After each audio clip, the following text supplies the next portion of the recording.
आज खूप दिवसांनी एका घरगुती कामानिमित्त काकांकडे गेलो होतो. काका जे जे हॉस्पिटल परिसरात राहतात. लहानपणी बराच काळ याच परिसरात काढला होता, पण यावेळी बऱ्याच वर्षांनी गेल्यासारखं वाटलं. सुरुवातीलाच सनातन काळापासून बंद असलेलं जे जे हॉस्पिटलचं गेट नंबर 2 आज चक्क सताड उघडं दिसलं. मनात खरंच गाणं वाजलं. तितक्यात स्वतःला सावरत पुढे जातोय तर एक विशाल इमारत उभी दिसली. गेल्यावेळी इथे आलेलो तेव्हा मोकळं मैदान होतं.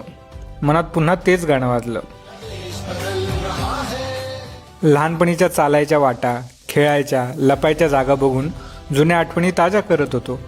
मला हा परिसर इथल्या हिरवाईमुळे नेहमी आवडायचा.